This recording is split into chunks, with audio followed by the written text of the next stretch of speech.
저는 이번에 진행을 맡은 건국대학교 박배호 교수입니다. 차세대 리더스 포럼은 미래 세대가 그리는 창의적 도전을 위한 내일이라는 주제로 진행될 것이며, 먼저 네 분의 발제자분들을 모시고 발제를 들어보는 시간을 가지도록 하겠습니다. 그리고 이후에 패널분들과 함께 패널 토론을 진행한 후에 마무리 짓도록 하겠습니다. 그럼 첫 번째 발제를 진행하도록 하겠습니다. 첫 번째 발제는 From Data to Diagnosis, Transforming Healthcare with Artificial Intelligence라는 주제로 베일러 칼리지 오브 메디신 박사과정에 계신 문창인 님께서 발표해 주시겠습니다. 큰 박수와 함께 무대 위로 모시겠습니다.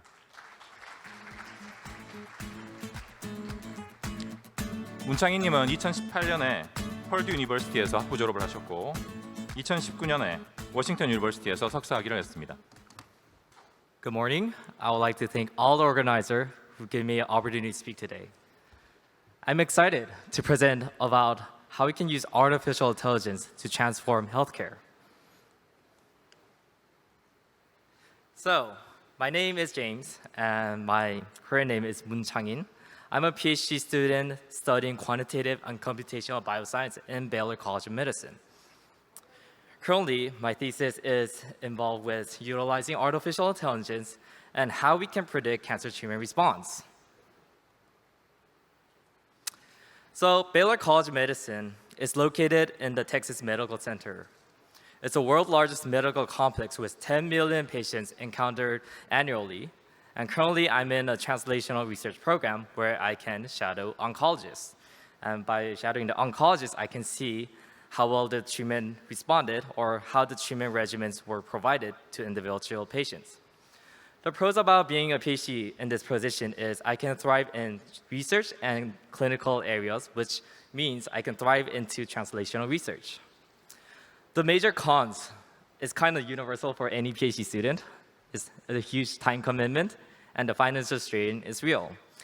And everybody who's come across the world, but their parents are living in Korea, will feel a great amount of isolation. So if anybody's interested in PhD, please let me know.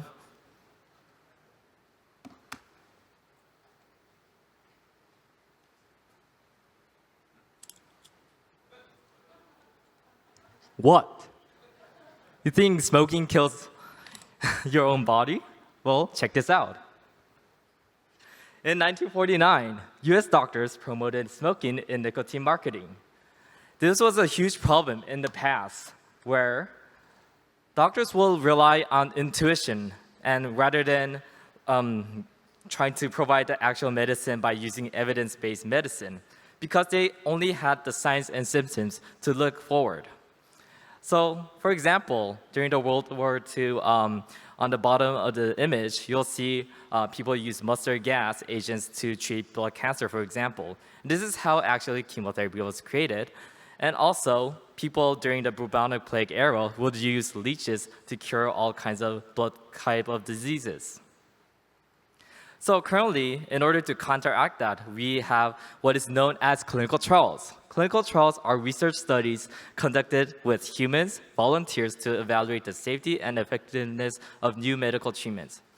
So usually we do parallel trials to see how these patients will randomize with different kinds of treatments and see how safe they are, how effective they are. And that's much more of a quantitative way.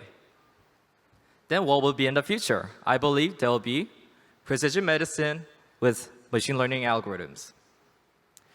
So precision medicine is all about providing the right drug at the right dose, at the right time, for the right patient.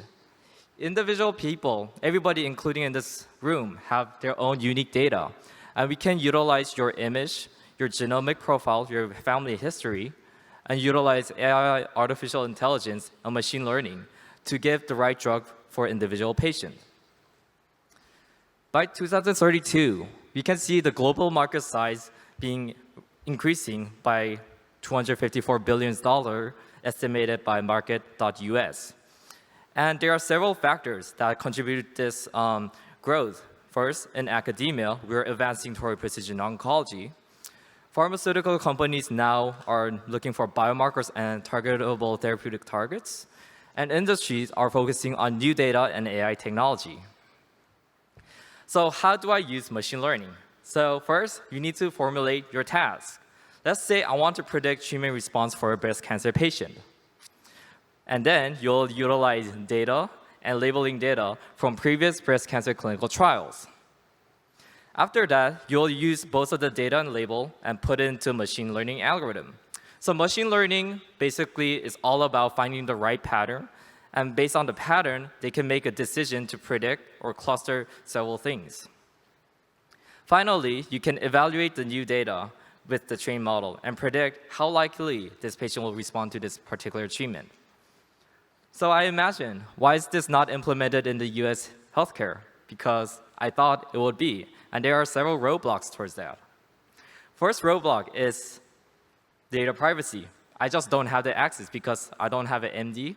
I'm just a PhD student just trying to promote AI in precision medicine. So it's very hard to get any of these healthcare data. Second, the data have very poor quality with a complex annotation. You can see this lady trying to search through all these health record data in the basement of a healthcare basement, and it's quite a huge challenge to transform all that data electronically. Third, I think biology is just too complex. There's too many biology features, and with limited sample size, the machine learning algorithms may not perform as well because there's just few examples that could be used. Finally, I think it's the most important that AI lacks interpretation, and also it lacks credibility. If you ask why 72% percentage occur, it's very important for the patient and the clinician to understand how did it came to that conclusion. In order to address this, let me introduce what kind of data I want to use.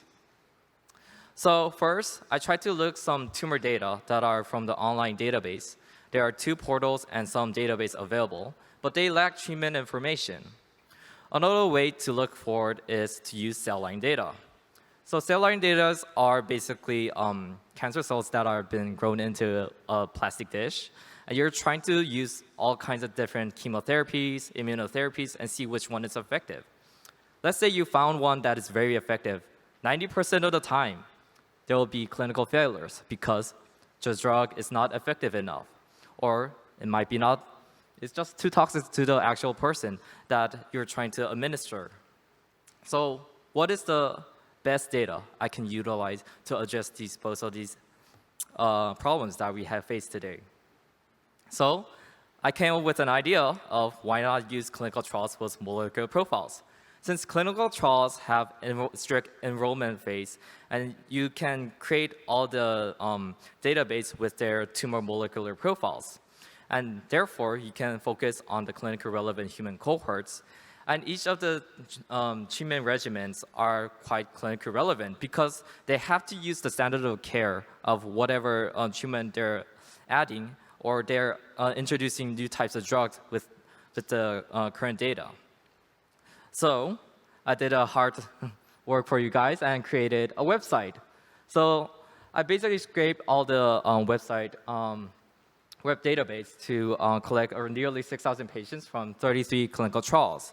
This website contains 6 different tumor types, 6 different metastatic tumors that have been treated with immunotherapies. You can see this website is quite interactive and knowing which biomarker is predictive or not. So let's go on how I built up this database a little bit in detail. So first, from the clinical trials or publication, I will gather their gene expression data. So what is gene expression? So if we remember biology in high school, the central dogma is DNA creates RNA, RNA creates protein, and protein will create all the biological process. And the middle product is what is known as the RNA sequencing data. And based on the RNA sequencing data we can utilize the treatment response and see how well the treatment worked toward this particular treatment. So the first option is to use statistics. So basically the idea is we choose a gene of interest, and you're trying to look on each of the clinical trial arms. So each clinical trial will have a responder and a non-responder, and you basically comparing the median of the expression scores, and if it's significant, it will be ranked high, meaning this particular clinical trials will be very important with this certain gene, which will allow biomarker and drug target discovery. Second option, we can utilize machine learning. So my thesis is mostly focused on building advanced machine learning models, but I don't know which model is the most generalizable or works best across all kind of data sets. So therefore, I plotted a heat map that has their evaluation metrics on them, and the very top machine learning model will have the best performance, and that's why I created this database so I can do further benchmarking. For the limited time, I'm not able to go through in the depths of how exactly or the details of it, but I want to jump now to the key takeaway message.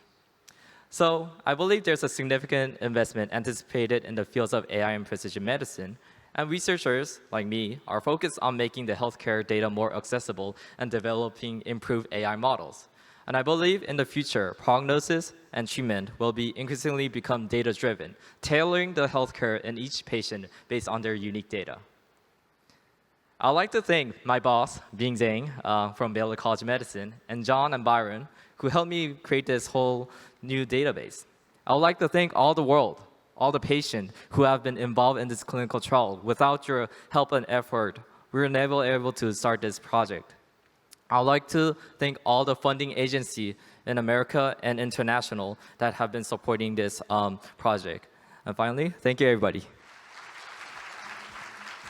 예, 데이터 기반 헬스케어에 대해서 발표해 주신 문창희님께 다시 한번 큰 박수 부탁드립니다. 다음 발제는 Aviation Industry with a Focus on Sustainable Aviation이라는 주제로 University of Cambridge 석사과정에 계신 전민현님께서 발표해 주시겠습니다. 큰 박수로 맞이해 주시기 바랍니다. 전민현님은 올해 University of Cambridge에서 학부를 졸업한 굉장히 프레시한 석사 학생입니다. Hello everyone, my name is Minyon Jin. I'm from the UK and I studied engineering at the University of Cambridge. And today I'll be talking about future pathways to sustainable aviation. But before we start, I'd like to ask you guys a question. Who here has been on a plane before? Could you put your hands up? A fair few of you, okay. Almost everyone. In fact, if it wasn't for planes, we wouldn't be gathered here today at such a beautiful location, seeing each other face to face. And so I believe strongly that flying is an integral part of all our lives. The aviation industry has expanded from its first powered flight to a network connecting over 1.5 billion people today within a century. But that's led to the aviation industry contributing around 2% of global carbon dioxide emissions. And with the demand for air transport set to increase even further, the emissions may increase 2 to 3-fold by 2050, even after considering efficiency improvements of aircraft and also the optimization of airline operations. So there's a clear need to decarbonize aviation. However, it's a notoriously difficult sector to decarbonize. And furthermore, we also need to consider non-CO2 effects as well, because carbon dioxide obviously isn't the only emission species. So in this presentation, I'm going to outline some of the key pathways to sustainable aviation that are gaining an increasing amount of attention, but also explore another type of emission species called contrails, which I studied in my master's project at university. The UK is at the forefront of this change to sustainable aviation. So throughout this presentation, I'm going to briefly touch on their progress. But I'd like to stress that with the nature of the aviation industry being global, it will require a collaborative multinational effort to navigate this change successfully. So we can change the fuel from kerosene to a new type of fuel that's gaining a lot of attention called sustainable aviation fuel, which is basically a non-conventional liquid aviation fuel that can reduce lifetime CO2 emissions by up to 80% compared to traditional jet fuel. And it can be produced from sustainable feedstocks such as cooking oil, plant oils, and inedible fats. And this diagram here is from the UK-based BP. Shows you the production process of SAF for short. However, they're very expensive. They cost 2 to 7 times more than current kerosene fuels, which limit their kind of commercial opportunities. And so they're still a very small portion of current aviation fuel. However, they have a lot of potential to replace kerosene in the near future because the jet engine architecture requires very minimal, if any, changes. And so we're likely to see SAFs becoming more mainstream in the next few decades. And in order for this uptake to increase, we really need to have greater policy support to address these high costs. Having said that, companies like BP and Shell are supplying SAFs and investing in production facilities. For example, Shell Aviation is aiming for at least 10% of their aviation fuel sales to be SAF by 2030. Another fuel that we can use is liquid hydrogen.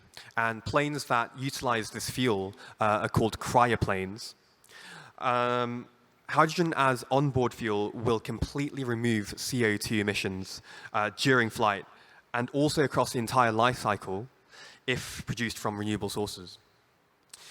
The real benefit of hydrogen comes from the high gravimetric density or energy content per unit mass, which means that we can have higher payloads and also have an increased range. But the volumetric density is low. What does that mean? We need larger fuel tanks. And so we need new aircraft configurations. And that's going to be a major challenge because if we want to replace the entire fleet of commercial aircraft right now, that's going to take quite a few years at least. There will be a whole host of operational and technical challenges. For example, one of the problems is that currently kerosene fuel is stored in the wings of the aircraft. However, hydrogen will need to be stored in pressurized cryogenic tanks. And so we can't store fuel in the wings anymore, which will affect bending moments. And so there's a lot of different problems involved that we need to navigate. But again, there's a lot of ongoing work in trying to introduce new concepts for hydrogen aircraft. As you can see here, these are some concepts by Airbus. Airbus are aiming to develop the world's first hydrogen-powered commercial aircraft by 2035 through the Zero-E concept research and development project. The UK-based Rolls-Royce is also pioneering hydrogen combustion engine technology through partnerships with other airliners. A lot of you will probably be a bit more familiar with battery electric aircraft. We're getting more and more of this kind of aircraft, and it really has the potential to disrupt the urban air mobility and short-haul flight markets. With no in-flight emissions and flexibility with regards to vertical takeoff and also short takeoff and landing, they may be a suitable alternative to trains in some locations in the future. And there's been some research that suggests that by 2050, they may have similar emissions to trains, which is quite surprising. Not now, but with future technology, there is great potential. And here are some different types of aircraft. eVTOL on the left stands for electric vertical takeoff and landing. On the right, we have a NASA experimental aircraft as well. A lot of the focus is on CO2, and that's fair enough. a lot of policy, or most policy actions and decisions are based around carbon dioxide, or what we call carbon dioxide equivalent emissions that also take into account non-CO2 emissions like NOx, nitrogen oxides. But I'd like to talk a bit about contrails. I studied contrails for my master's project, and well, first of all, what are they? They're the trails of ice crystals that you see forming behind aircraft engines. If you look up in the sky, you might see some planes forming this kind of white trail, and they're contrails. They form in cold and humid air below a certain threshold temperature, and they can be split into two types. We have short-lived contrails on the left that disappear within a few seconds or minutes. But we also have long-lived contrails that actually stay around in the sky, in the airspace, even after the plane has left that particular airspace. And they can spread into clouds as well, cirrus clouds, and eventually become indistinguishable from naturally occurring cirrus. So on the right, we can see some linear shaped contrails.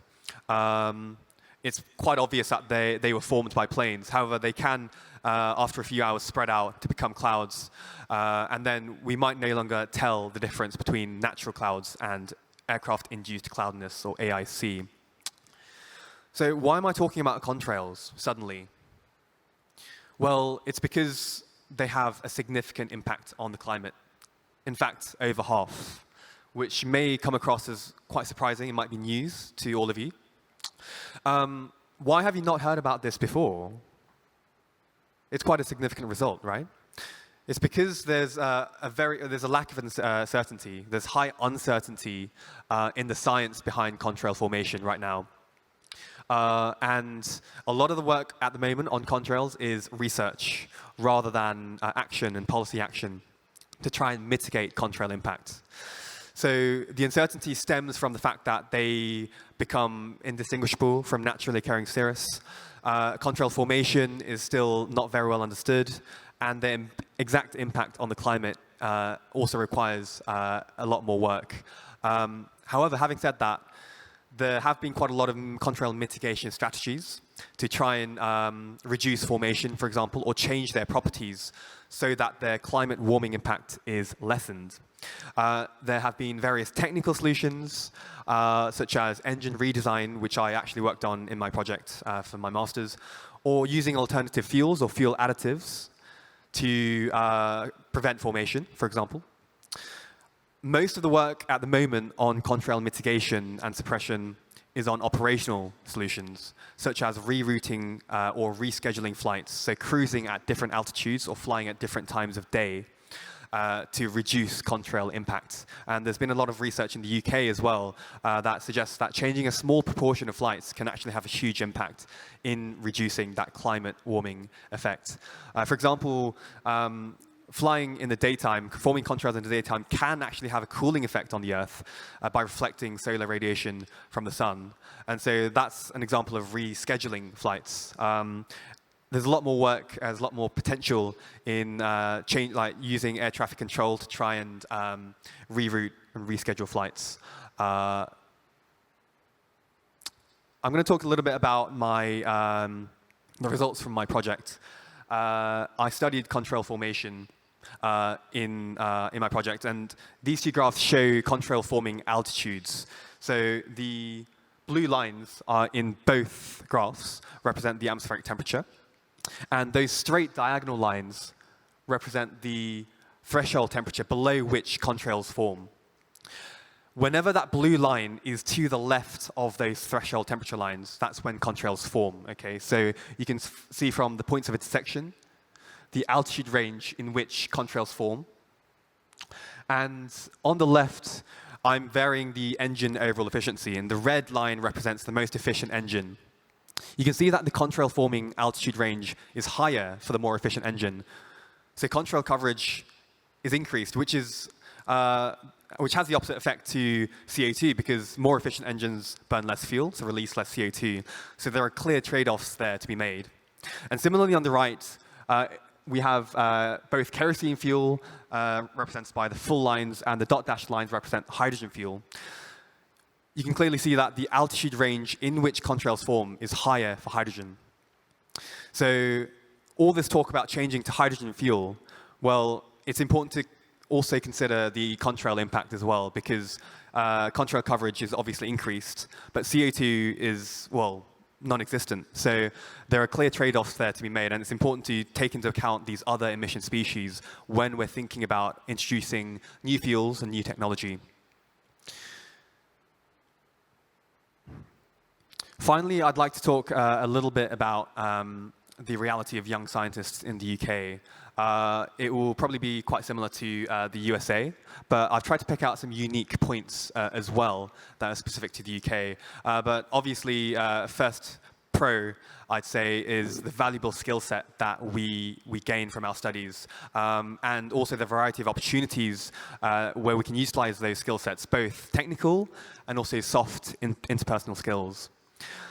That also makes us highly employable in other industries as well, such as finance and consulting. And I can tell you for a fact that from my university, a lot of people do sell out to banking and leave the sciences. But why? Well, one of the reasons is low pay, which I'll mention in a bit. The sciences are, well, in general, UK does not have very high salaries, especially in the sciences. And so that's one of the reasons why people leave. But also it's because at large corporations, science and engineering companies in the UK, often the work is very menial. So it lacks prestige, doesn't really utilize your skill set that effectively. We end up doing very simple and almost pointless tasks, especially in our early stages after you graduate. And so that's also one of the reasons why a lot of people do end up leaving the kind of science industry. Something that's very unique to the UK is the early specialization. So we only study one major course at university, which we decide at high school. So we really do start narrowing down in our high school years. And university is very short. We have 3 years bachelor's plus 1, maybe 2 years of master's. And it's very easy to get locked in along a certain path, and can be difficult sometimes to change, even if you want to. So from a young age, you really need to start thinking about what you want to do. And so that's some of the challenge that a lot of us face. That's all I have for you for today. Thank you very much for listening.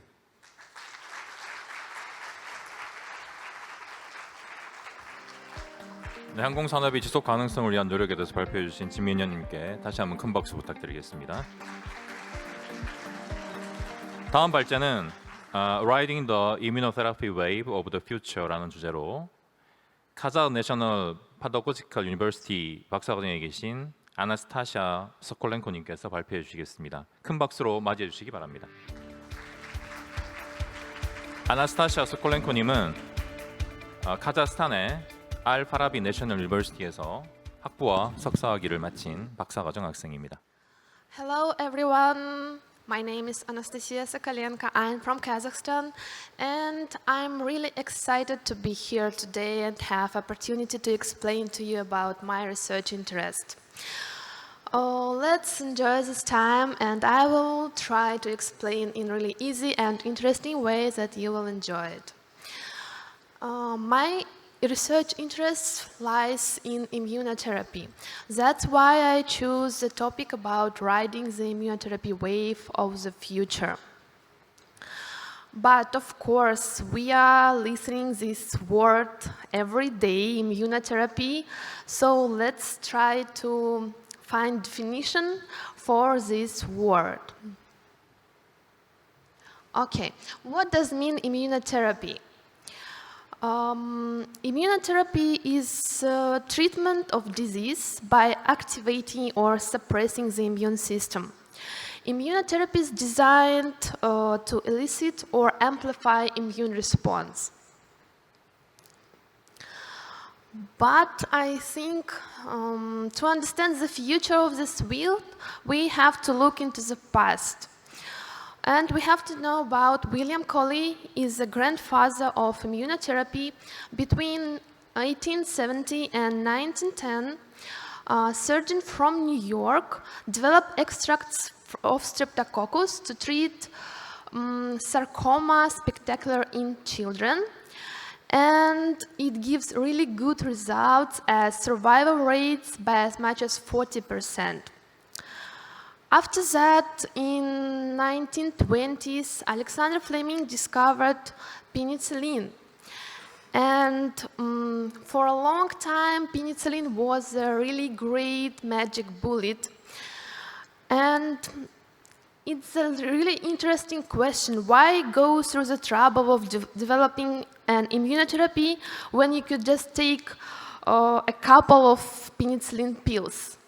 It's just because it starts era of antibiotic resistance, and it made really great opportunity to scientists find new ways of immunotherapy.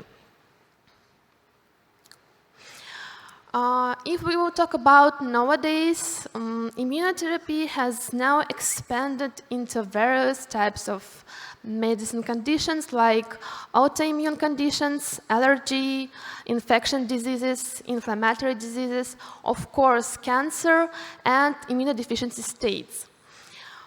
Cancer immunotherapy now is really demanded, and we have different types of immunotherapy with different ways of working. And this is really famous for today types of immunotherapy in cancer, like immune checkpoint inhibitors, non-specific immunotherapies, oncolytic virus therapy, and T-cell therapy. But today I want to focus more on immunodeficiency states. And why? Because according to World Health Organization, secondary immunodeficiency states will take the first place in prevalence. Also, according to statistics from the European Academy of Allergology and Clinical Immunology, secondary immunodeficiency states is a primary cause of oncological diseases and an increase in mortality among the child and working age adult in population of the planet. Of course, we know that we have two types of immunodeficiency states, like primary and secondary. When we will talk about secondary immunodeficiency states, we have to know that this is disorders that develop in children and adults, and it's not result of genetic defects. Actually, in our modern world, we have a lot of causes for secondary immunodeficiency states, like stress syndrome, environmental factors, malnutrition, chronic diseases, infections like HIV and AIDS, also malignant neoplasms and chemotherapy. But I would like to focus on chemotherapy, especially side effects. Why? In fact, chemotherapy, it doesn't cause of death, it causes side effects that will suppress immune system, and the immune response of the person can't fight with simple infections.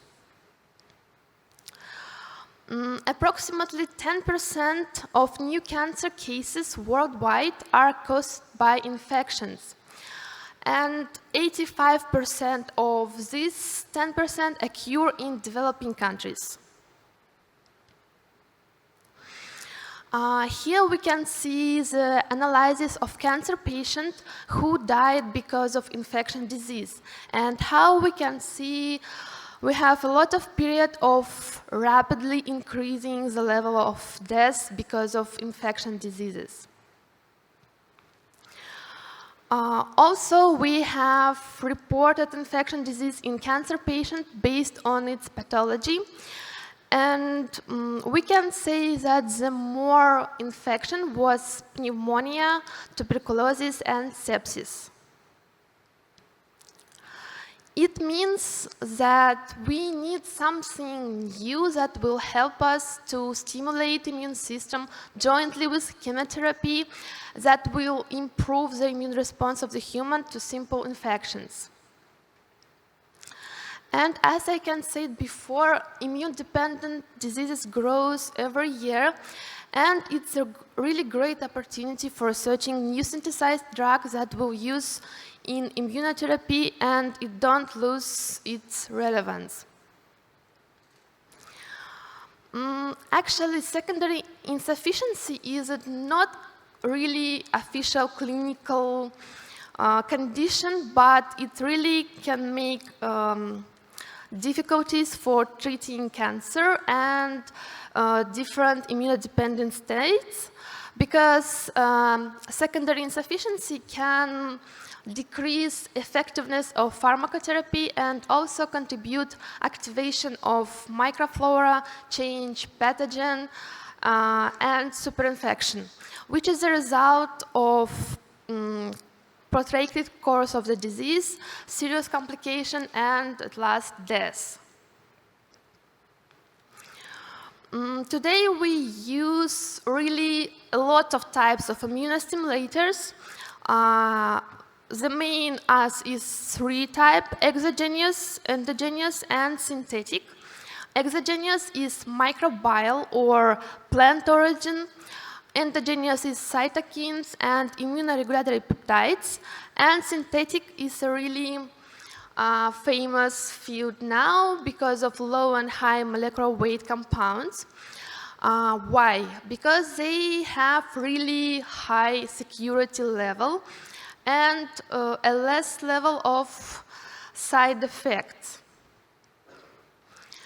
I'm from Kazakhstan, and now we have different scientific projects in this field. We are focusing on creation immunostimulating drugs by genetic engineering and immunobiotechnological methods. We have different scientific laboratories in our universities like Nazarbayev University, Eurasian National University, and Al-Farabi Kazakh National University. Also, we have Institute of Chemical Science named after Bikturov, where these new compounds are synthesized every time. About my research experience in Kazakhstan, it's just a small part of the whole research. I will try to explain shortly. I was made primary pharmacological screening of these new compounds to check its activity, and I used healthy laboratory rats. And my research work divided into some stages, like to check activity of some drugs, we need to make myelosuppression. So I used cytostatic, and after that, against the background of erythra, platelet, and leukopenia, I used new compounds, injection to stimulate erythropoiesis, thrombocytopiesis, and leukopoiesis. I had some results. It's not fully because of the limit of time, but in results, I will show you the main parameters of blood that can show us immunostimulating activity. At first parameter is total leukocytes. As we can see, the first compound, BIV 143, showed high leukopoiesis stimulating activity and exceeded the reference drug levamisole in activity. The next parameter is total erythrocytes. Also, we can see that compound of BIV 143 showed really good activity of erythrocyte cells, and the total erythrocytes index recovered to the value of intact animals. The last parameter is absolute value of neutrophils, monocytes, and lymphocytes. We can see that absolute value of neutrophils in the BIV 143 compound injection group exceeding the control group by 1.83 times, the absolute lymphatic index exceeding the value of the placebo group by 4.1 times, and control group by 1.4 times.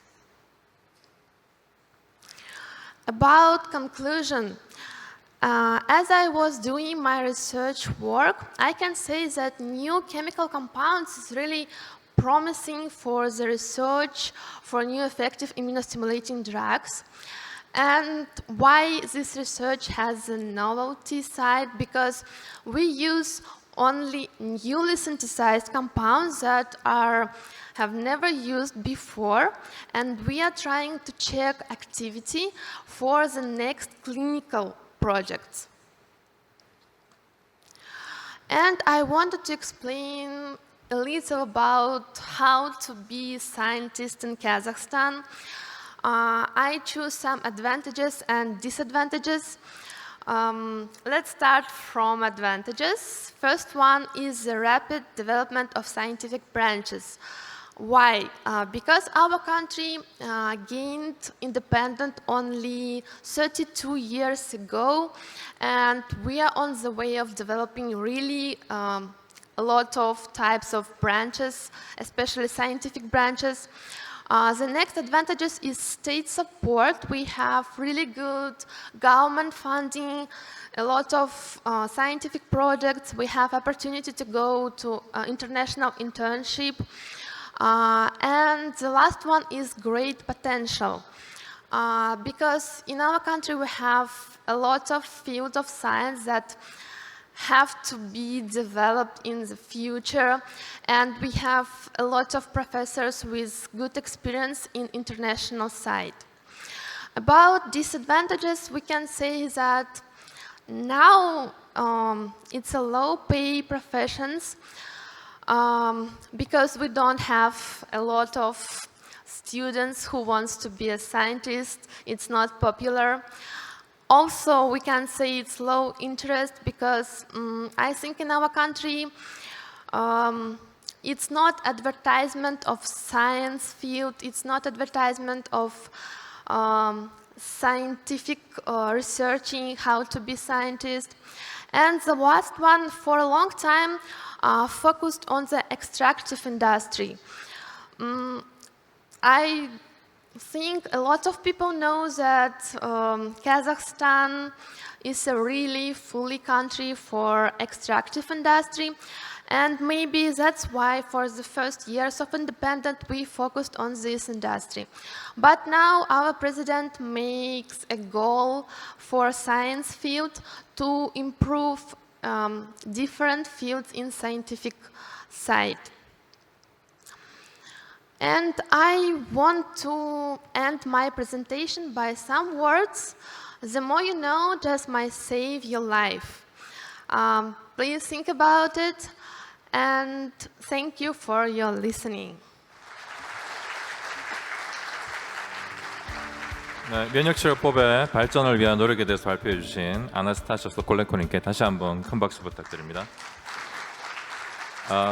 마지막 발제는 Approaching Cessation of Cancer라는 주제로 중앙대학교 석사과정에 계신 여민경님께서 발표해 주시겠습니다. 큰 박수 부탁드립니다. 여민경님은 델라사 메디컬 헬스 인스티튜트에서 2018년에 학부 학위를 하시고 지금 석사과정에 있는 대학원생입니다. Good morning, everyone. Actually, my previous presenter's English was really good, so I'm quite nervous, but I will try my best to do the presentation. So my name is Yoon Kyung-yeom, and I'm from Korea. Before starting the presentation, I'm really honored to have this opportunity, and thank you for organizing this event. Today, I'm planning to talk about how we approach the cessation of the cancer. I can see there are several audience in here. Some of the people knows about this topic, but some of not. So I prepare my presentation as easy as possible, so please understand about that. Can you see the three pictures in the presentation? What is the common things about that pictures? Maybe some of the people said that it's a color since it's composed of red and blue. And some of the people can say that maybe it's shape because it's sphere. Actually, the answer for this question is, it's the example of the cancers. Actually, when we say about the cancer, that's widely known diseases since it's some body part of the cells grown uncontrollably, so spread into the other part of the body, and it can cause the death. Since it is the second leading cause of the death in the world, the finding solution is required. So currently, cancer treatments are majorly two of those. Actually, there's one more, but I didn't bring it out. So the first one is chemotherapy. The chemotherapy is painless treatment. Also, it can kill the cells. And the metastasis of the cancer can be also prevented since it's a use of medication. However, since they are suppressing their immune system, the infection is easy and common. Also, it's use of the chemicals, so mutation of DNA is also possible, so it can lead to permanent damage. So, on the other hand, when we go to the surgery, it's bad for the localized cancer. Since the doctors are operating on the site, its high accuracy is also make sure about that, and it's also fast recovered. However, it's painful treatment, and also there is a possibility of death while the surgery is ongoing. And there is a scars on the patient, so there might be a possibility of cosmetic surgery. So maybe novel treatments are necessary. So in Korea, we are finding the alternative solution as a nanomaterials. Maybe some of you knows about the nanomaterial. So when we compare the size with atoms, atom is the smallest unit that present in the world. So that's 0.1 nanometer. Then molecules are usually 1 nanometer. So the nanometer that we are targeting right now is having a size range between 1 to 100. That can be shaped as sphere, cubic, rod, needle, and many more. When we say the capsule that usually when we are seeing in the modern world are having a size of 2 centimeters, so we can realize how nanometers are small. So maybe some of the people are wondering why nanometers are important, why nanomaterials are important. So nanomaterials are having like special characteristics compared to the other components because they are having like large surface area to volume ratio because of their small size. Their property can help the material to interact the other material easily. And also because of their small size, they can penetrate or enter their biological tissues, which gives better biocompatibility and stability. Therefore, in Korea, we are focusing combination of conventional cancer therapies with nanomaterials. So when we go into the current research about Korea, like firstly, I just want to talk about the killing cancer cell associated with reactive oxygen species. Like, what is reactive oxygen species? Maybe we know about that terminology since there's so many advertisements that like reactive oxygen species is not good for our health. That's why we have to remove it. Actually, that's a reactive chemical that's generated during the mitochondrial oxidation metabolism as well as cellular response. So easily, when we are breathing, we are making that ROS. So actually, the cancer cells' generation of ROS amount is higher than the normal cells. So Korean researchers are targeting that ROS generated, excess amount of ROS generated by the cancers are reacting with nanomaterial. So it can associate with the conventional cancer treatment to enhance the result. So the second research is the development of the biochemical nanomachines. So the previous research is based on the chemical way, and the second way is mechanical way. So easily speaking, the nanomachines are penetrating the cell and break down the organelles, which is cancer cells, and by folding and unfolding. So unlike the previous research, they didn't have any medicine in there. For the third one, pancreatic cancers are occurred in hidden organisms, which is pancreas. It's not easy to diagnose since it's invisible. Yeah. So because there's no symptoms, researchers or doctors are having a hard time to diagnose the pancreas cancer, sorry. So the researchers capture the exosome by designing nanoparticles surrounded by the lectin protein, and it able to determine what type of the cancer or if there is a metastasis present. The last one is synthesis of the nanomaterial use several chemical reagents. But actually when we are synthesizing the nanomaterial, we are using like some chemicals which is toxic to the people or high temperature. So we are not exactly saying the nanomaterials are biocompatible or stable. We can't say that until now. So in my research or in our lab's research, we are trying to synthesize our nanomaterial in vivo so that there is no toxicity at all. So we are making artificial cells by using arginate gel and insert those reducing agent or the other precursor ion that we needed that we synthesize in vivo. So the size can be smaller and also there is no toxicity at all. So the sustainable releasement of the medication is also possible because the controlling of the pH based on the arginate gel is also possible. So we are highly believing that it can overcome the limitation of the current nanomaterials field.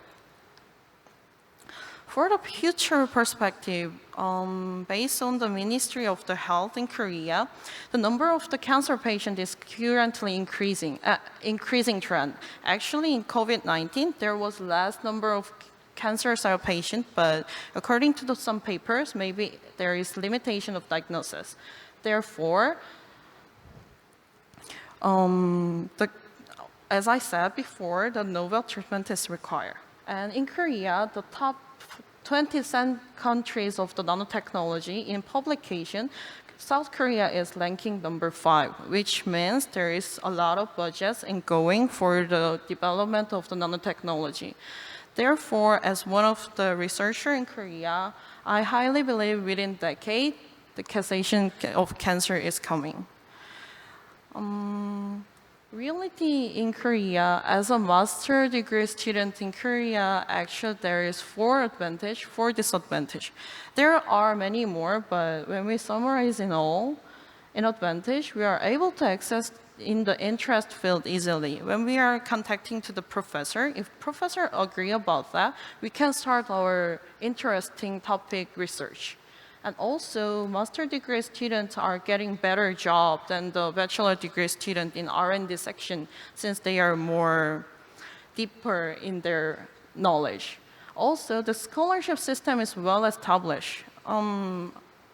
Actually, my bachelor was the other country, and I haven't received any any scholarship system in that country.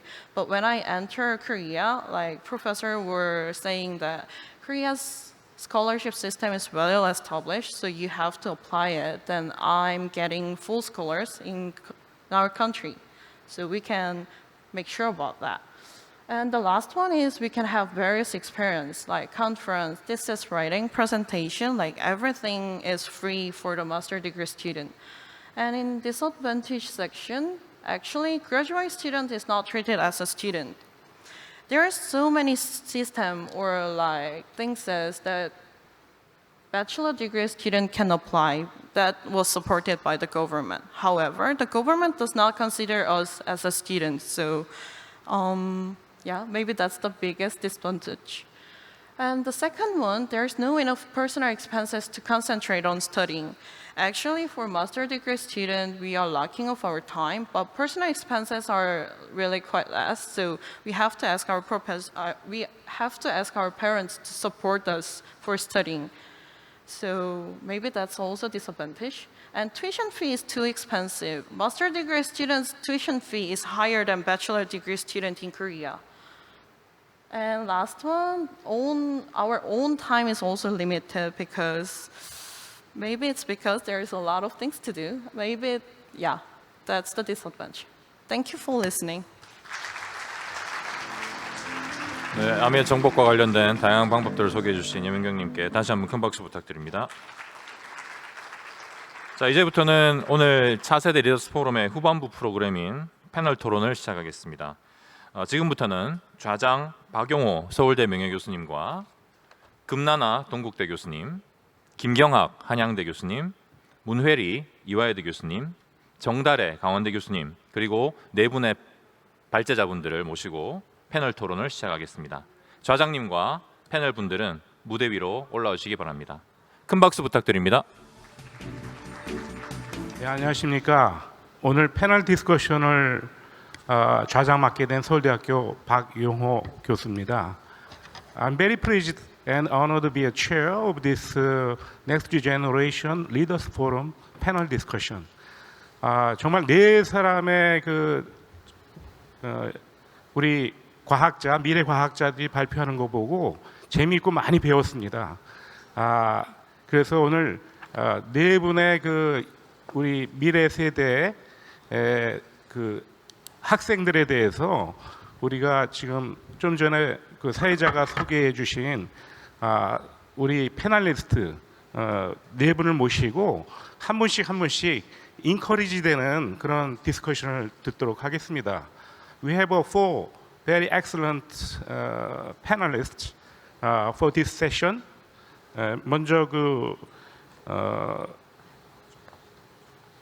금나나 우리 동국대학교 교수님 큰 박수로 좀 환영해 주시면 고맙겠습니다. 한양대학의 김경학 교수님 큰 박수 부탁드립니다. Please join me.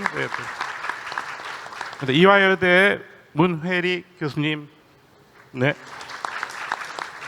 강원대학교의 정달의 교수님, 예, 고맙습니다.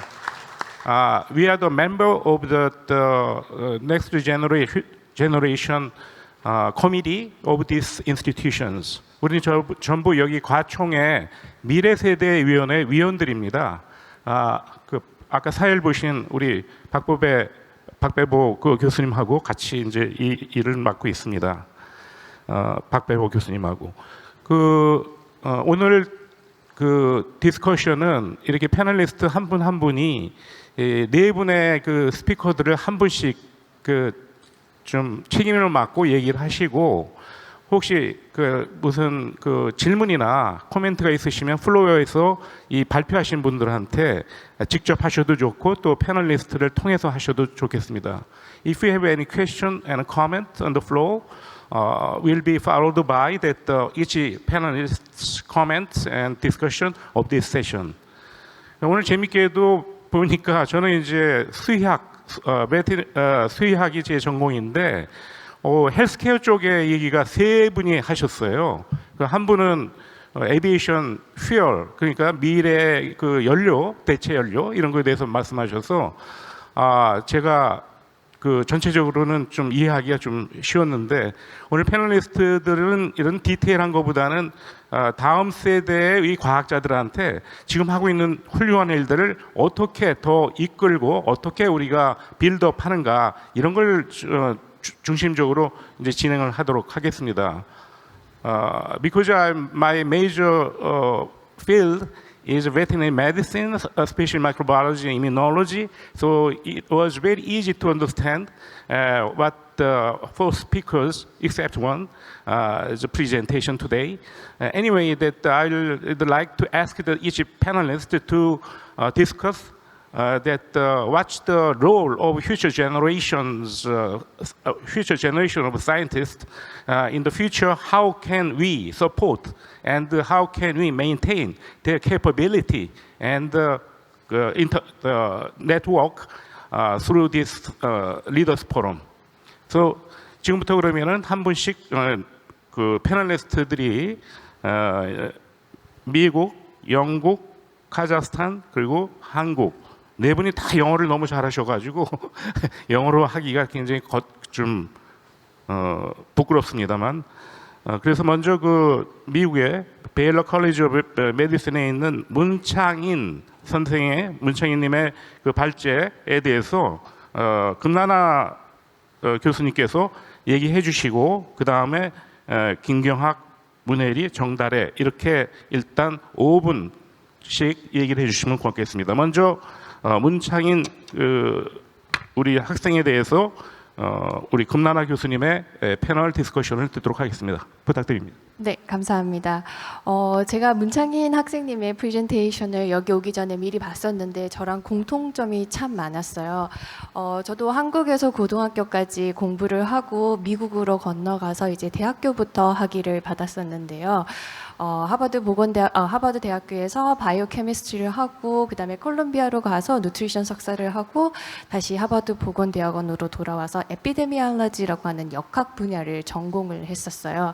그리고 역학 분야 내에서도 여러 가지 분야가 많은데 저는 대장암, 콜로렉탈 캔서에 대해서 데이터 분석을 했기 때문에 전공 분야도 비슷한 것을 많이 느끼고 있어서 되게 발표 내용이라든가 프로스 앤 컨스에 대해서 얘기할 때 많은 부분에 대해서 공감을 느낄 수가 있었어요.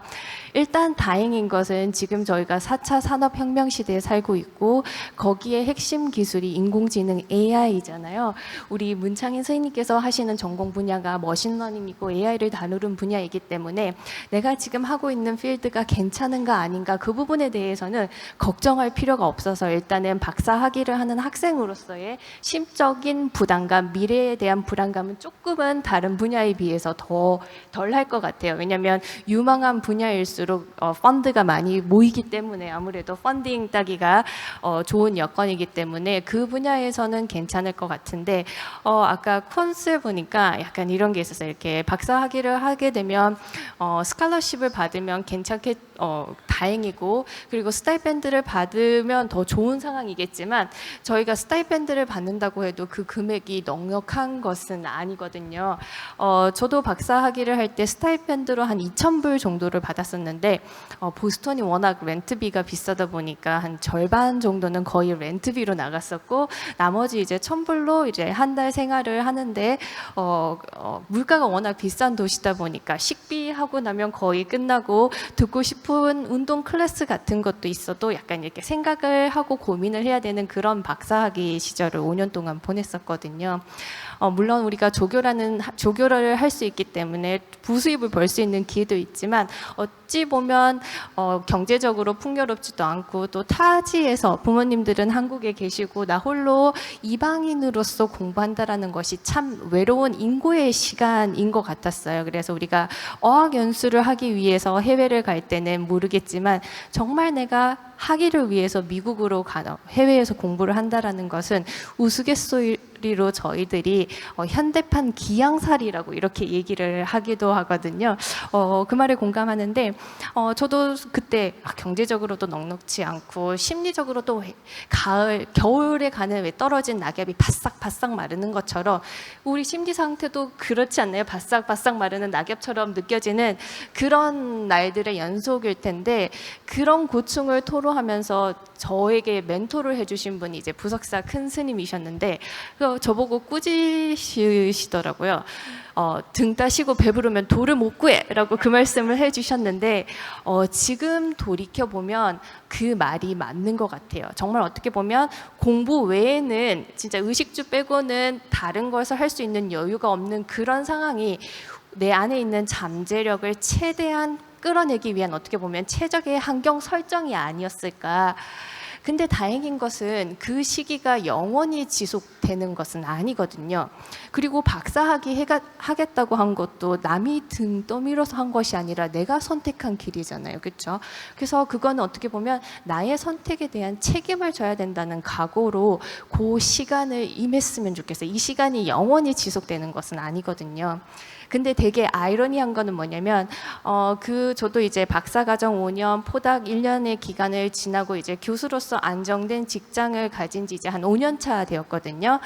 경제적으로도 조금 더 풍요롭고 이렇게 조금 더 개인적인 시간도 많고 동료들과 조금 즐거운 여유를 보낼 수 있는 그런 여건이 되었는데 되게 아이러니하게도 저는 박사학위 시절 때 제가 그리울 때가 많아요. 무언가 그냥 논문 하나를 위해서 정말 학문에 순수하고 열정적으로 임할 수 있었던 제 자신이 그 시절에 제가 참 그립거든요. 그냥 내가 몰랐던 것을 논문을 통해서 알게 되었을 때 느껴지는 그 희열, 그 다음에 정말 내가 혼신의 노력을 다했을 때 발표한 그 논문이 억셉트 되었다는 메일을 받았을 때 그 짜릿한 그런 기분을 지금은 많이 못 느끼고 있거든요. 그래서 그때 그 시절이 참 그리운 것 같아요. 그래서 물론 힘든 시절이 있겠지만 그것이 영원히 지속되는 것은 아니니까 그 시절에 느낄 수 있는 그 어떤 어려움 그런 것들을 어떻게 보면 특권이라고 생각을 했으면 좋겠어요. 그래서 그 시절에 낼 수 있는 성과를 최대치로 낸 다음에 이제 그 다음 단계로 라이프 스테이지도 오면 그때가 그리워질 날이 올 테니까 어떻게 보면 이 시기에는 내가 느껴야 되는 이 감정이구나. 그래서 나를 무력화시키는 그런 단점이 아니라 내 잠재력을 최대치로 끌어내기 위한 어떻게 보면 필요한 환경 설정이다라고 조금 더 긍정적으로 받아들였으면 좋겠습니다. 네. 아유, 감사합니다. 정말 좋은 그 패널 또 디스커션을 또 격려의 말씀 해주신 것 같습니다. 저도 유학할 때는 어려웠는데 지금 정말 그 시절로 돌아가고 싶은 똑같은 생각이 있습니다.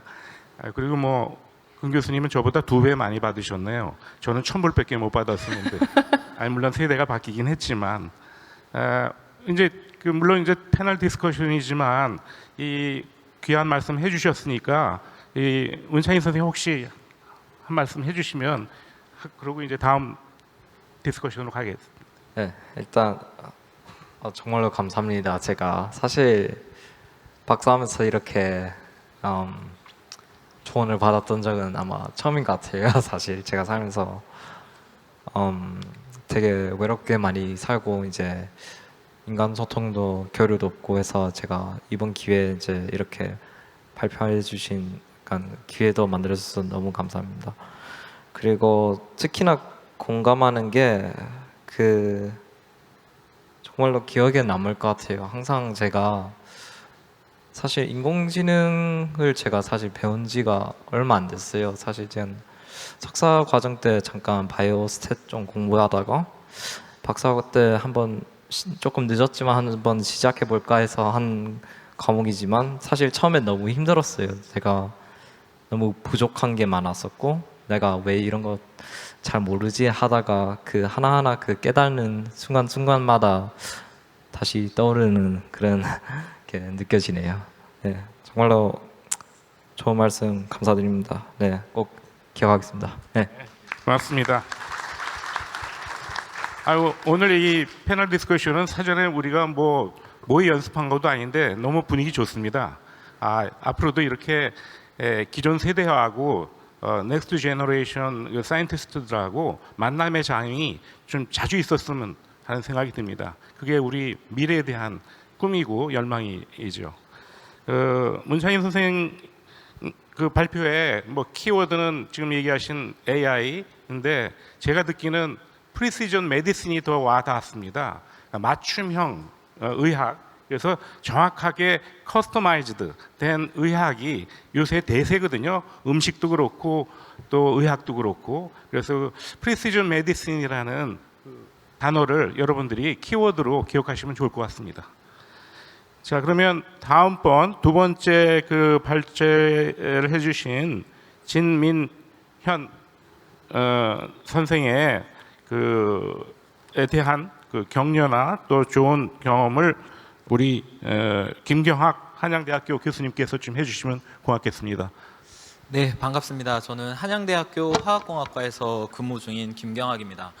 제가 사실 이 캠브리지에 지금 재학 중인 요 진민현 분께 좀 조언을 드리는 것이 조금 애매한 거는 저는 사실 국내에서 학석박을 다 하고 바로 거의 포스닥 없이 임용이 되는 케이스라서 약간 해외 같은 거는 학회로는 자주 나갔었는데 실제로 어떤 공부나 이런 거는 해보지는 않았지만 그래도 제 동료들이나 이렇게 유학을 간 사례들이나 이런 걸 비추어 봤을 때 약간 국가별로는 좀 다른 것 같아요. 미국이나 영국 같은 데서는 프로젝트나 이런 것보다는 학생의 교육 이런 것에 조금 더 중점을 두고 하는 느낌이 있는 것 같고 한국에서는 교육도 중요하지만 연구나 아니면 프로젝트도 중요하지 않나라고 해서 학생들이 프로젝트에 좀 더 깊게 참여하고 아니면 설계부터 같이 시작하는 단계들도 많이 있는 것 같습니다. 그래서 하이드로젠 하셨는데 저도 이제 저희 연구실에서도 퓨어셀이라든지 하이드로젠 요즘에는 리튬이온 배터리까지도 다 이제 기업체랑 연관해서 연구를 많이 하고 있거든요. 근데 사실은 하이드로젠이 우리가 나아가야 될 방향성은 맞으나 현재에 있어서는 조금 애매한 부분들도 어느 정도 있습니다. 왜냐하면은 전기 이제 배터리 쪽이 이게 트랜지션 저는 단계에 있다고 보는데 언젠가는 배터리에 리튬이온 배터리에서도 하이드로젠으로 넘어가야겠지만 아직까지는 세계에서도 좀 고민하는 부분들이 좀 있는 것 같아요. 하지만 뭐 우리가 미래를 봤을 때는 하이드로젠으로 넘어가는 게 이제 맞는 것 같고 거기에 대해서 어떤 항공 분야에서 그런 부분을 연구하시는 것에 대해 많은 감명을 받았습니다. 그래서 뭐 결국에는 어떤 연구는 어차피 제 딱 이제 연결된 필드는 아니기 때문에 조금 더 그런 학교 생활에 대해서 아니면은 제가 대학원 때 경험했던 것에 대해서 조금 이제 뭐 굳이 조언을 드리자면 저는 좀 그랬었거든요. 대학원 때 되게 뭐 대부분의 뭐 교수님들이나 박사님들이나 이렇게 겪으셨고 아니면 지금 대학원생분들도 겪으시겠지만 사실은 생활비 이런 문제가 되게 큰데 사실 그런 거는 뭐 세계적으로나 조금씩 제도적으로 나아지고 있습니다. 그래서 저희 뭐 예전에 과총에서도 좀 제안을 해서 전체 인건비가 좀 상향되는 부분들도 조금 있었고요. 하지만 연구실별로 어떤 펀드의 사정도 다르기 때문에 그것을 또 일관되게 모두가 뭐 무조건 얼마 이상 줘라 이렇게 하기는 어렵겠지만 근데 제가 생각할 때는 그런 것 같아요. 그래도 대학원생이라도 연구 활동을 하고 있고 어떤 프로젝트를 최소한 하고 있다면 거기에 대해서는 상응하는 대가를 받는 것이 맞는 거다. 학생이라고 언제까지고 이렇게 적은 돈으로 받는 시대는 지났고 이제는 연구자로 연구를 참여한다면 거기에 대해서 요구를 하시고 아니면 지도 교수님과 한번 상의를 하셔서 하는 게 맞는 거지. 그게 저는 더 맞다고 보거든요. 그게 좀 더 연구에 집중할 수 있는 환경을 만들어 주는 것이고 그게 좀 더 본인의 미래를 위해서 좋은 방향이기 때문에 좀 그런 부분에 대해서는 좀 너무 힘든 상황에 있다면 조금 한번 교수님과 상의를 해보시는 것도 좋은 것 같고 두 번째로는 저도 처음에는 대학원생을 할 때 그냥 연구실에서 받을 수 있는 돈이 전체인 줄 알았어요. 그래서 요걸 받는 돈이 내가 가질 수 있는 최고의 수입이다라고 생각을 했는데 잘 찾아보시면 국가라든지 아니면 세계적으로 이제 어떤 도움을 서포트를 해주는 프로그램들도 상당히 많이 있거든요. 그래서 국내에서도 뭐 저희 박사후 연구원이라든지 아니면은 대학원생들 이제 지원 사업들이 많이 있는데 제 생각에는 영국이나 이런 데서도 그런 것들이 어느 정도 있을 거라고 생각이 있기 때문에 그런 본인이 받는 어떤 수입에 대해서 되게 좀 약간 수동적으로 교수님이 주시는 어떤 요 비용이 전체다라고 생각하지 마시고 국가적인 차원이나 아니면 세계적으로 봐서 어떤 내가 조금 더 어떤 리서치의 펀드라든지 아니면 서포트를 얻을 수 있는 부분이 있으면 적극적으로 지원하셔서 받으셨으면 좋겠어요. 저는 그래서 오히려 저는 박사과정 때는 돈에 대해서 부족한 점이 하나도 없었고 오히려 수입이 되게 많았었어요. 일본 중소기업보다도 많이 받았던 것 같은데 그것도 이제 제가 초기에는 몰랐는데 석사과정 때는 그런 걸 모르고 있다가 박사과정 때 제가 지금은 없어졌는지 모르겠는데 글로벌 박사 펠로우십이라고 그걸 따가지고 뭐 펀드부터 시작해서 엄청나게 수혜를 많이 받았었거든요. 그래서 그런 부분들도 잘 알아보시면 어떤 생활적인 부분도 많이 해결되시면서 좀 더 좋은 미래로 가실 수 있지 않을까. 주제는 너무 좋습니다. 주제는 하이드로젠은 우리가 너무나도 가야 될 방향이기 때문에 그런데 현재 상황에서 봤을 때는 그런 생활적인 부분에 있어서 되게 고민이 많으실 것 같아서 그런 부분들도 잘 참고하시고 지도 교수님과도 잘 상의하시면 제 생각에는 좀 더 성공적이고 좀 재밌게 아니면 좀 더 집중해서 학위 과정을 마무리하실 수 있지 않을까 생각합니다. 아이, 고맙습니다. 예, 박수 주십시오. 정말 좋은 조언인 것 같습니다. 근데 저는 또 제 경험에 의하면은 저는 마스터 받고서 그다음에 PhD 할 때 그 지도 교수를 선택할 때 제가 하고 싶은 분야를 전 세계적으로 찾아보긴 했지만 펀딩이 얼마나 많이 갖고 계신가 그걸 보고서 나한테 충분히 펀딩이 가능하고 또 연구를 하는데 지장이 없는 그런 데를 택했던 기억이 납니다. 뭐 여러 가지 초이스들은 많지만 그런데 역시 화공과가 잘 나가는 것 같습니다. 뭐 중소기업 이상으로 대학원 때 받으셨다니 저는 그 화공과 대학원생으로 다시 들어갈까 이런 생각도 좀 듭니다. 어떻게 들으셨어요, 우리 진민현 선생님 좀 또 거기에 대해서? 네, 좋은 말씀 감사합니다. 저는 한국말이 살짝 서툴어서 영어로 답변을 하겠습니다. First of all, thank you very much for having me today. It's been an honor to be able to present to you all. I think just quickly about the hydrogen, yes, thank you very much for your comments. I think they all make perfect sense. I think I could have stressed earlier that battery electric aircraft are more suitable for short haul, so short distances.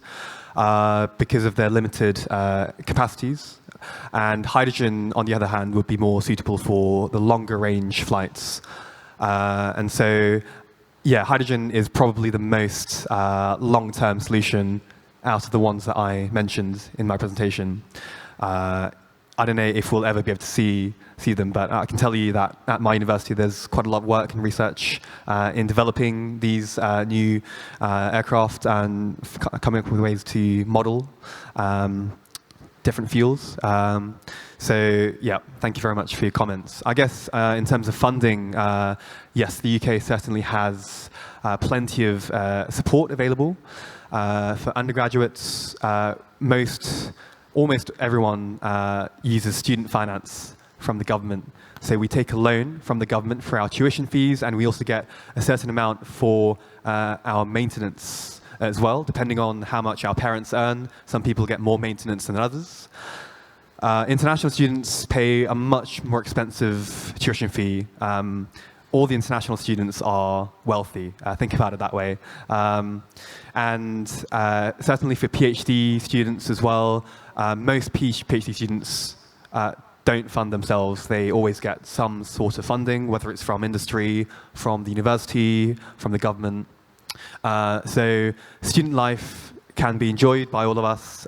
We don't really need to worry about saving money and in the UK, because of the loan structure, everything's very well laid out. Some people do end up working as well, part-time, outside their studies. At Cambridge, we aren't allowed to work because they really want us to focus on our studies. But a lot of people do work, earn some pocket money on the side as well. But there's plenty of opportunities out there. And yeah, that's all from me. Thank you. 네, thank you very much for your response. 우리 진민현 선생님이 발표하신 내용이 아까 그 플래너리 렉처에 행크 로저스가 얘기한 거 굉장히 일맥상통합니다. 저도 잘 몰랐습니다. 하와이하고 이제 캘리포니아에 2045년까지 모든 그런 기본적인 연료 그 자동차나 이런 것이 없어진다고 그렇게 이제 됐다는 얘기는 저도 처음 들었는데 그 발표한 내용이 두 분이 지금 서로 인터커넥티드 된 그런 내용인 것 같습니다.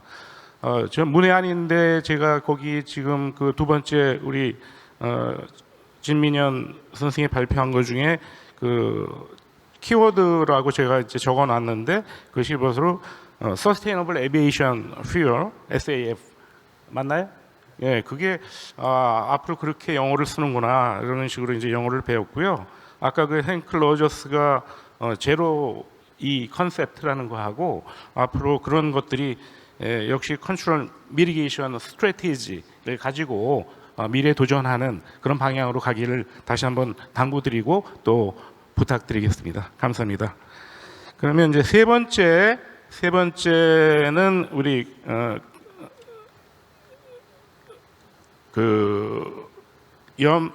세 번째가 누구시죠? 잠깐만요.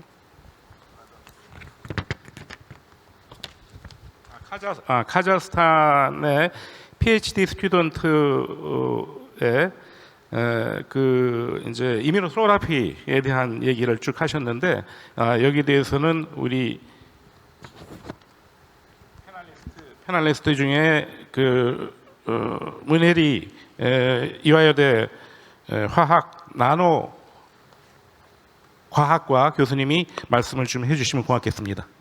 부탁드립니다. 네, 안녕하세요. 저는 이화여자대학교 화학나노과학과의 문회리라고 합니다.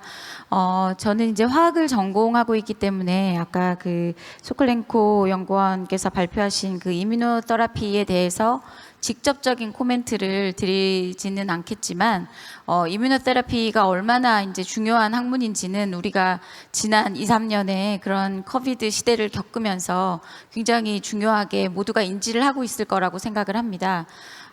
그런데 이제 그게 바이올로지에서건 화학에서건 아니면 어떤 공학에서건 연구를 잘하는 사람들의 패턴 그리고 연구를 잘 할 수 있는 그런 방식은 결국은 다 일맥상통한다고 생각을 하거든요.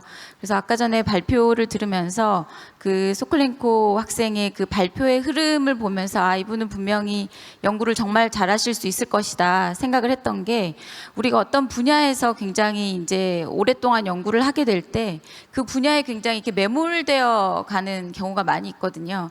그래서 심지어는 내가 몇 년을 연구를 하면서도 내가 하고 있는 일 자체의 데피니션을 잘 모르고 가는 경우가 많이 있는데 그 발표의 흐름을 보면 데피니션부터 먼저 생각을 하고 그리고 과거에서 어떻게 이 필드가 발전을 해왔는지를 이해를 하고 그리고 내가 지금 어디에 있는지를 알고 그리고 미래에 내가 뭐를 할 건지에 대해서 전체 흐름 속에서 연구를 하고 있다는 걸 보면서 분명히 몇 년 후에 박사학위 과정을 마칠 때쯤에는 굉장히 훌륭한 박사님이 되어 계실 것이다 라고 생각을 했습니다. 그리고 또 이제 그 마지막 부분에 본인이 한 연구를 잠시 발표를 해주셨는데 그때 자기는 작은 파트를 맡고 있다, 스몰 파트를 맡고 있다 이렇게 말씀을 하셨어요. 사실 이제 박사 1년차 하시고 당연히 전체 연구의 흐름에서 굉장히 작은 부분을 맡고 있다는 생각이 드시겠지만 요즘에 우리가 하고 있는 연구의 대부분이 전체 큰 그림을 볼 때는 혼자서 앞에서부터 끝까지를 다 할 수 있는 시대는 이제 끝났다고 생각을 합니다. 그래서 연구실에서도 마찬가지고 그리고 더 넓게 나아가서는 우리 연구실에서조차도 처음부터 끝까지 제대로 된 연구를 완성을 시킬 수 없는 그런 스콥의 연구들이 굉장히 많아졌거든요. 그래서 분명히 소콜렌코 그 학생이 그 연구실에서 지금 작다고 생각했던 그 일을 충실히 해내고 그러고 나면 연구실 안에서 여러 선배 동료들과 좋은 연구를 솔리드하게 해내고 나면 또 주변에 계시는 좋은 분들과의 코워크를 통해서 세계적인 연구를 하실 수 있을 거라고 생각을 합니다.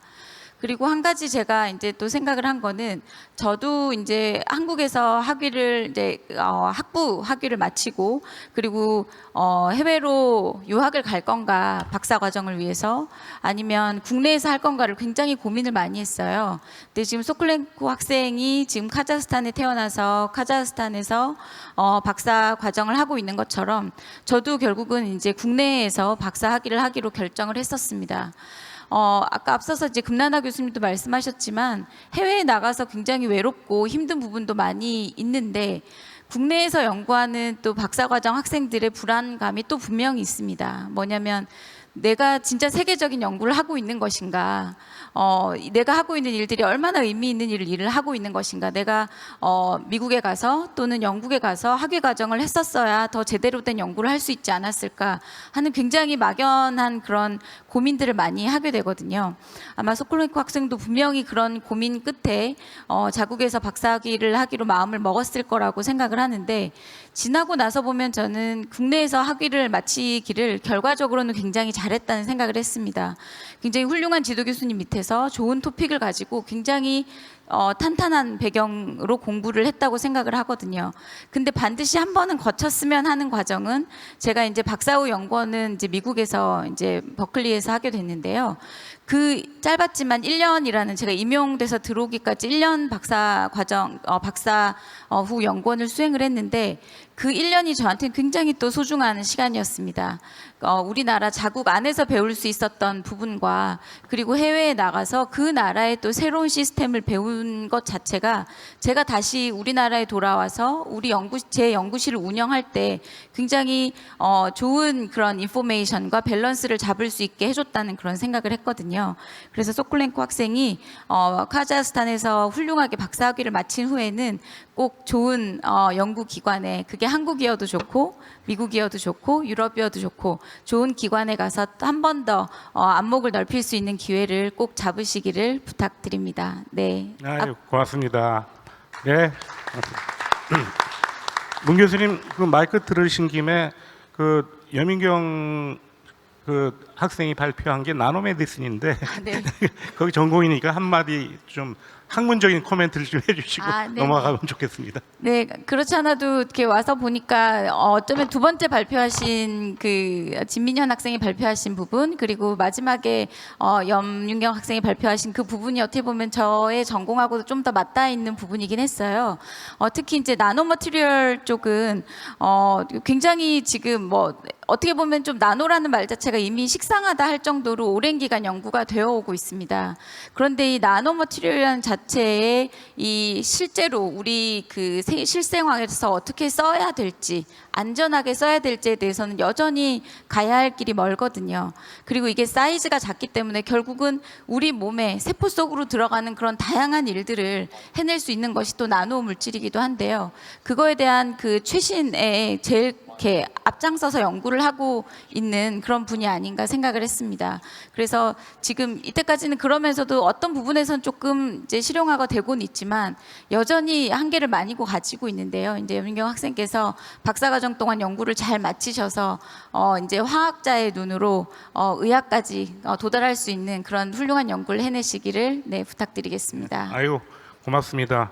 다른 패널리스트보다 2배 말씀을 해주셔서 고맙습니다. 소콜렌코 알아들으셨죠? 어떤 말씀 그리고 거기에 대해서 하고 싶은 얘기 있으면 좀 해주세요. Please. Thank you so much for your comments. I really appreciate it. I will pay attention more for my research work.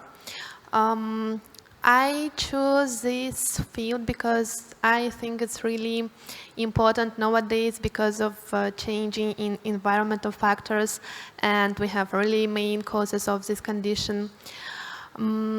My background in my bachelor degree and master degree also was in immunotherapy and immunostimulating drugs. It means that I decided to go to PhD because I wanted to continue my research in a higher level than it was in master degree. Thank you for your comments. I will go back to my country and work on my research. And thank you for being here and presenting my research interest here.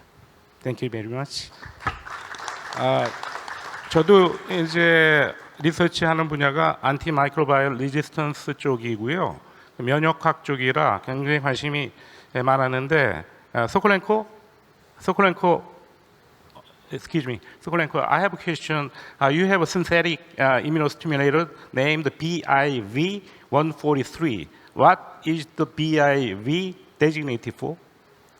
PIV? Yes, you said BIV-143. You mentioned about in your research. BIV. Yeah. BIV 143. Yes.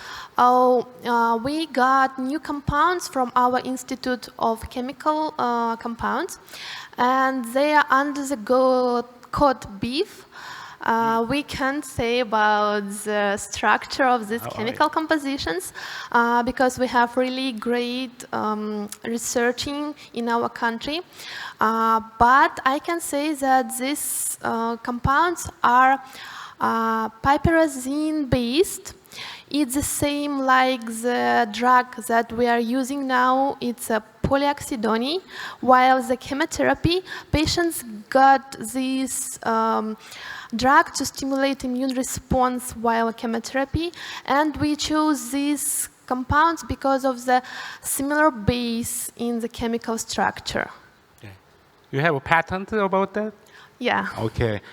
Because quite a few number of participants from the industries, I hope they are interested in your products with very, very expensive price. Okay. Thank you so much. 예, 이제 마지막 그 발표자에 대해서 우리 염인경 선생에 대한 거를 강원대학교 우리 정다래 교수님이 좀 격려 말씀해 주시면 고맙겠습니다. 네, 안녕하세요. 저는 강원대 수학과 정다래입니다. 사실 제가 염윤경 학생과는 분야가 좀 달라서 학문적으로 좀 코멘트를 하기는 어려울 것 같고요. 발표하신 그 내용 중에 그 어떤 한국 사회에서 과학기술자로 사는 데에 대한 어떤 아쉬움에 대해서 몇 가지 좀 코멘트를 드리도록 하겠습니다.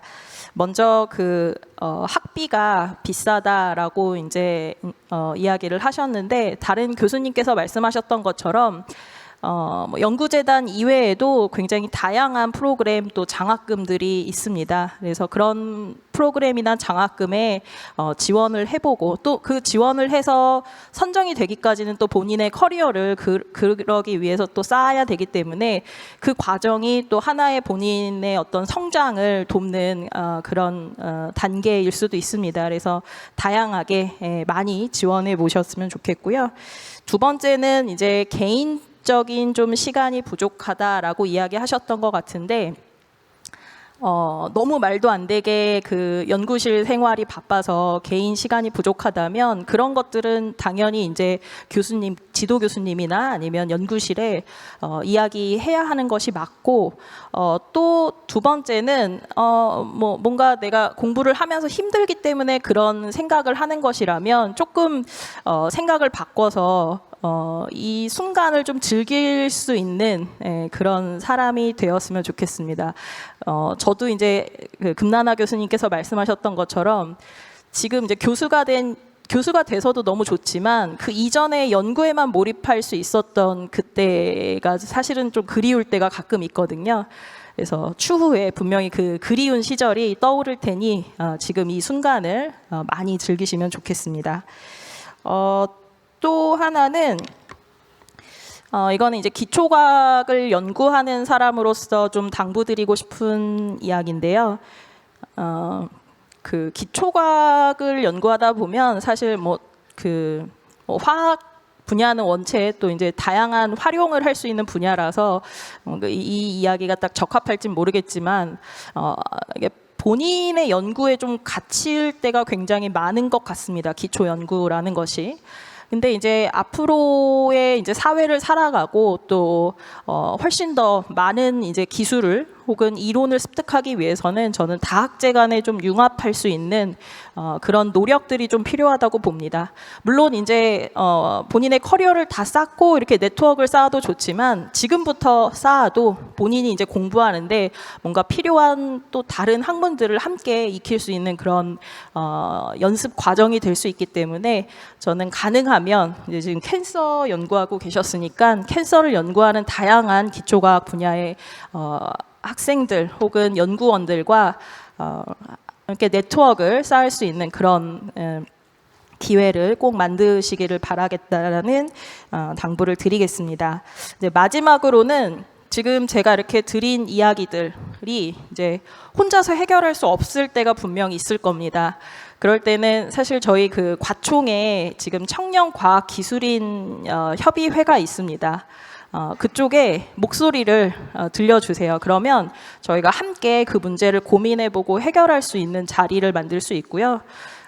뭐 이제 아시겠지만 저희가 사는 세상은 저희가 바꿔가고 저희가 이제 다듬는 것이라고 생각을 합니다. 그래서 적극적으로 목소리 내주시고 또 이렇게 많은 활동을 과학자로서 해주시면 감사드리겠습니다.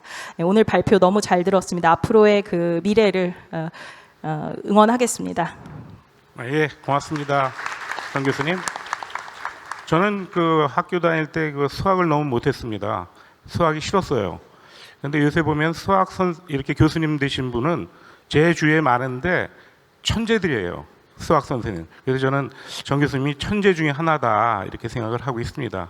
말씀도 아주 너무 명확하게 잘 해주셔서 귀에 쏙쏙, 그렇게 저를 가르쳐 주셨으면 제가 수학을 싫어하지 않았을 텐데 엄청 힘들었던 것 같아요. 우리 그 염인경 선생님이 이제 또 외국에 있다가 한국에 와서 중앙대학에 계신데 여러 가지 또 다시 적응하고 뭐 여러 가지 또 하는데 말씀 듣고서 어디 얘기 한 말씀 해주시면. 예. 교수님 말씀 너무 잘 들었고요.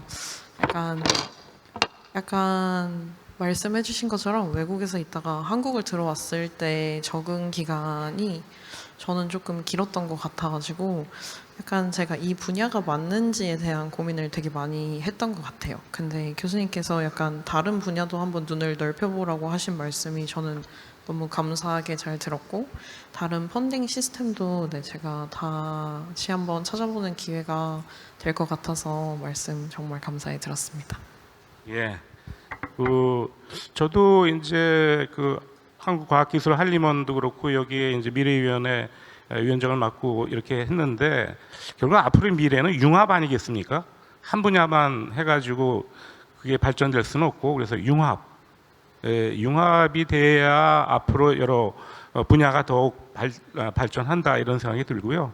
또 개인적으로는 우리 염생한테 아까 뭐 렉틴이라든가 알지네이트 젤 이용한, 그렇게 해서 기본에 갖고 있는 나노 파티클에 대한 문제점, 이런 것들 많이 이제 제거하는 그런 기술인데, 저는 뭐 인더스트리 쪽도 많이 이제 관여를 하고 자문하는데, 그런 쪽은 앞으로 이렇게 식품 쪽에도 많이 응용이 될 수 있는 좋은 그 발전 방향이 아닌가, 그런 생각도 이제 해봅니다. 일단은 그 네 분의 연자, 그리고 또 네 분의 패널리스트로부터 좋은 말씀들 많이 듣고, 또 오늘 많이 참석해 주신 젊은 과학자들, 미래 세대 과학자들한테도 그 좋은 말씀이 됐으리라고 믿어 의심치 않습니다. 시간이 조금 남았는데요. 혹시 플로어에서 이런 그 젊은 미래 뭐 창창한 이런 과학자들을 위해서 이런 거는 좀 제가 한 말씀 해주면 좋겠다, 뭐 그런 게 있으시면 손을 드시고 소속을 얘기해 주시고 말씀 한번 해주시면 고맙겠습니다. 누가 이 마이크를 좀 전달해 주시면 좋겠습니다. 예, 선생님 저쪽 가운데 마이크. 안녕하세요. 저는 스웨덴에서 온 김근재라고 합니다.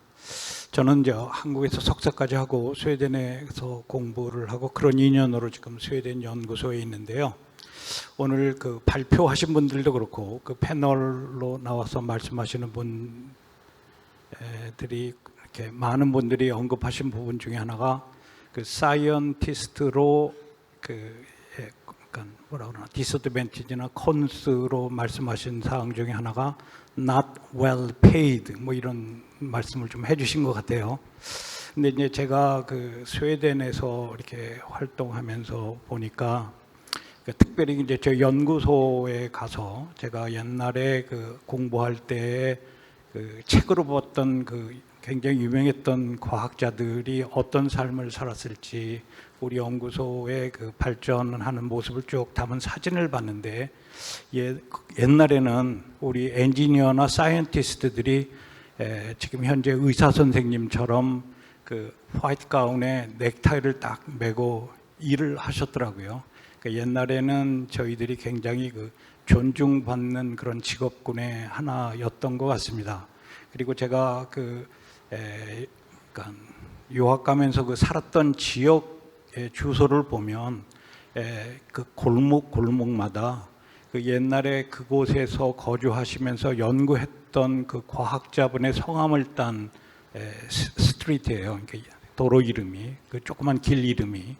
그런 걸 봐서 이 나라는 과학자에 대한 그 예를 들면 전 사회에서 어떤 국민들이 존경하는 그런 문화가 있는 나라이구나, 이렇게 생각을 했습니다.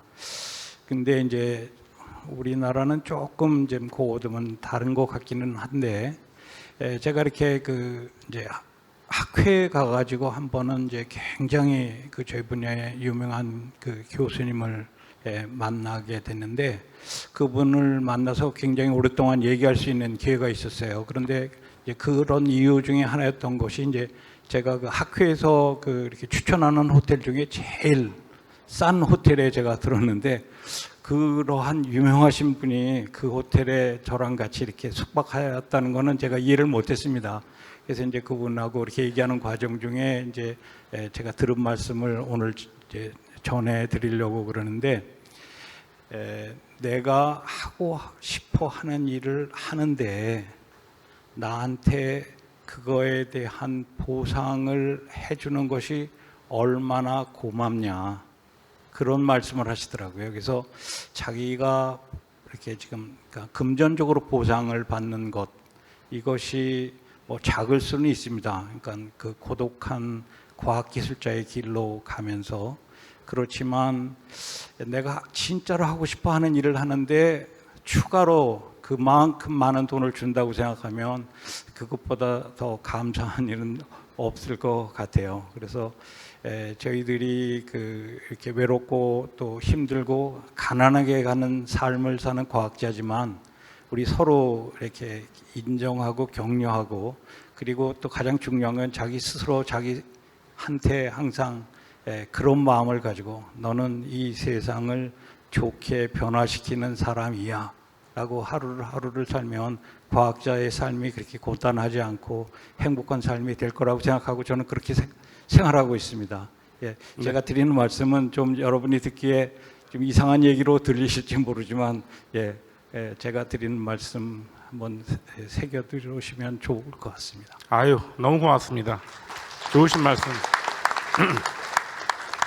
뭐 스웨덴의 연구소에 계셨다는데 제가 한 분 더 플로어에서 얘기를 듣고 좀 마무리할까 합니다. 최근에 이제 우리 좀 세대위원회 위원인데 제가 보니까 저 뒤에 건국대학교 배우재 교수님이 계십니다. 지금 뭐 조직공학 미국 하버드에서도 공부하시고 이제 배학육 관계 컬처도 밑에 하는데 최근에 한 열흘 전인가요? 그 한림원 대표자로 해서 스웨덴 스톡홀름에 가서 발표를 하고 오셨습니다. 그래서 혹시 후배들이나 또는 이 미래 과학자들한테 본인의 경험을 통해서 전달해 주실 한 말씀 부탁드리겠습니다. 배 교수님. 예, 안녕하십니까. 저는 건국대학교 줄기세포 재생공학과의 배호재 교수라고 합니다. 저는 사실 뒤에 앉아서 이제 밥 언제 먹을까 생각하고 있었는데 제가 이렇게 또 봐주셔서 이렇게 또 한 말씀 드리게 되었습니다. 제 백그라운드를 소개해드리면 금방 말씀드리겠습니다. 유전공학과를 들어가서 처음에는 그쪽에 제가 소질이 크게 없는 것 같아서 식품공학과를 갔다가 거기서 생체 소재에 대해서 연구를 하고 그러다가 좋은 기회에 박사 과정을 하게 되고 또 그와 연관되어서 하버드 의대에 가서 조직공학을 하게 되고 지금은 또 어떻게 하다가 또 하버드 의대에 있을 때 저희가 인공 근육 만드는 거 있었거든요. 그때 이제 저희끼리 밤에 이렇게 인공 근육 조그맣게 만든 거 가지고 야 이거 한번 구워보자 그래가지고 막 구워보고 그랬었거든요. 그래서 그때는 세미나 때 이런 고기도 만들 수 있다고 얘기하면은 좀 반응들이 이렇게 좋지 않았었는데 이게 어떻게 하다 보니까 또 그런 연구가 말이 되는 시대가 되고 또 저는 제가 하고 싶은 걸 할 때 가장 열심히 하는 게 맞는 것 같아서 최근에는 배양육 연구를 또 하게 되었습니다.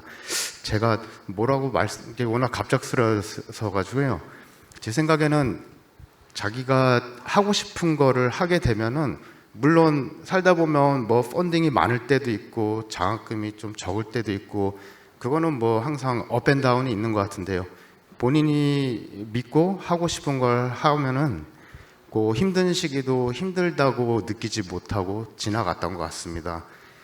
그래서 물론 자기가 좋아하고 또 좋아하는 걸 잘 연구를 하기 위해서 그 과정을 가는 것들은 또 여러 선배님들의 조언도 많이 필요하고 자기의 그 끈기도 많이 필요한데 제 생각에는 앞에서 말씀해 주신 것처럼 본인이 믿고 본인이 연구하는 게 세상을 뭐 크게 바꿀 수도 있고 조금 바꿀 수도 있겠지만 본인이 굉장히 좋아하는 일에 대해서 자부심을 가지게 된다면 여러 가지 좀 끝에 좋은 일이 항상 생기는 것 같습니다. 두서없이 말씀드렸습니다. 고맙습니다.